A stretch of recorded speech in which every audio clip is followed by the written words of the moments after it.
Getting up at 4 o'clock in the morning every day before anybody else and grounding my thought process is no one will outwork me.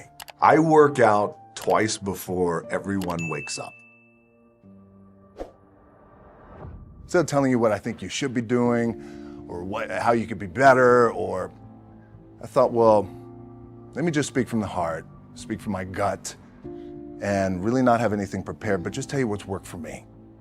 And maybe some of the stuff that's worked for me might work for you as you guys have your goals and ambitions. The first thing I would just want to say is this idea and this notion that you could be anything you want, you can accomplish anything you want, right? We hear that. You've heard that from the time you were little boys. You hear that now. You guys know that. The thing that has worked for me is to remember the hard times. So, and I'm sure you guys all have your processes. And again, I'm going to tell you what's worked for me. So before a big movie comes out, before, back in the days when I was wrestling with WWE, a WrestleMania match, anything big that would happen, I would always take a moment and I'd just remind myself, all right, I was evicted when I was 14. We were kicked off the island. We couldn't live in Hawaii. Had no place to live. A lot of shit happened then when I moved to Nashville. I was arrested multiple times by the time I was 16 years old. I gotta remember that. And it allows me then to be present in the moment and understand, holy shit, the stuff I have around me right now, this is the shit that I dreamed of when I was a kid. I am here. I played for University of Miami, played for great teams. Warren Sapp, Ray Lewis, they were my teammates. They were balling. Warren Sapp was playing tight end that time. I was starting defensive tackle. Yeah, they moved him over to D-line. And he looked at me, he's like, yo, dude, I'm gonna take your spot. I said, you ain't taking my fucking spot. He said, I'm gonna take your spot. I said, no, you ain't. We battled, and he took my spot. Now you can imagine how that fucked with me, because there goes my opportunity. He went in, switched to defensive tackle, lit the world on fire. Well, what that did, it crushed me, it crushed my dreams. I had a piss poor senior year, zero production, no NFL, no combine invite, nothing. Finally went to the CFL, Calgary Stampeders, making $250 a week Canadian. Now I had to send that shit home to my wife at that time. Had no money. So I remember that. I got cut from Canada.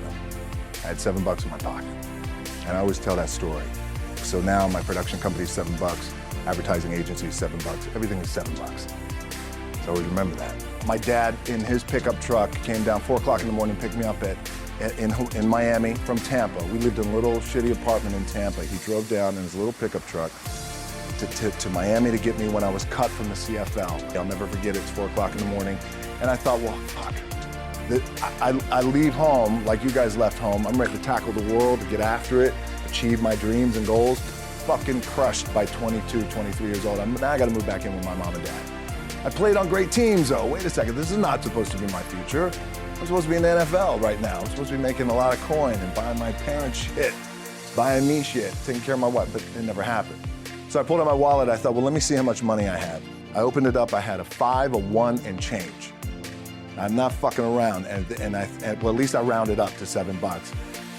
But I thought, God, ain't this a bitch? I got $7 in my pocket. Where the fuck do I go now? What do I do? I can't go back to CFL, because the point comes where you hear that voice, the big run's over. You're done, right? So I heard that voice. So as Coach was saying, man, I hold on to that shit. I'm telling you, I keep my back is up against this motherfucker. We laugh, we joke, we have a good time. What this also helps me do, and again, it works for me, is at some point, you gotta be fucking tired of not being number one. You have to be, and you gotta fucking play angry, and I play angry. Now, I'm cool and calm with my approach, and when I step out on my field, which is a set, or, you know, like, there's some, and you're always gonna have haters, and haters are like, well, God damn, man, how many movies are you gonna make, or how much shit are you gonna do? Like, you do a lot of shit. I say, yes, it's my ambition. Of course, why not? I could do it. Yeah, I love what I do. And not only that, but in what world do we not work every day? We gotta work every fucking day. It doesn't end. My back is up against this thing, you know, and I started to play angry, by the way, and I still play angry. My last match, Brock Lesnar, transitioned, and I realized if I had to be great at something, I wanted to be great in this world of Hollywood and movie making and producing and entertainment, I had to commit, and like you guys have to commit. Obviously, you commit to something, commit to the goal. So I quietly retired. It was around 2006, 2007. I was like, God damn. I pulled a Jim Brown. I left when I was on top, like #1 in the wrestling business, and I left. It was a ballsy, gutsy, some call it stupid move, but I had to commit and I had to follow what was in my gut.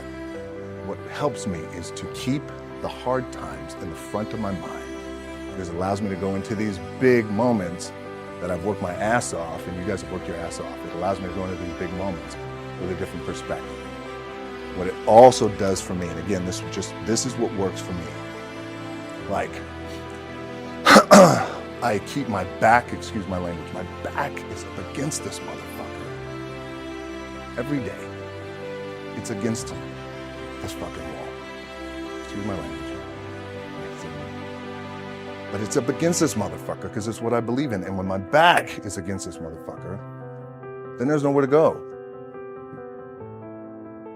But that way. That's it. And this is how I operate. Now, doesn't mean you don't smile, doesn't mean you don't laugh and joke, quote, right? You're happy, I'm a happy guy. But when it comes to business and when it comes to executing, it's up against this. And I gotta go that way. I don't give a fuck who is in front of me. They're not gonna stop me. The key for me was, where does it start? What's the anchor? What's the anchor? So I could have all these ambitions, and you guys have all these ambitions, which is great. But the key with me is just always finding what the anchor is. And the fucking anchor is getting up at 4 o'clock in the morning every day before anybody else, and grounding my thought process is in the no one will outwork me. No one. I love and I respect you guys. Motherfuckers will outwork me. I'll start with this. 2 hands. Put them to work. So it started off 4 o'clock in the morning where I'd start with my cardio, then I'd have breakfast, and then I would go to the gym, and then I go to work. I work out twice before everyone wakes up. Whether it's 3 o'clock in the morning, by the way, when we were talking in London, I was getting up at 3 because I had to be on set by 7.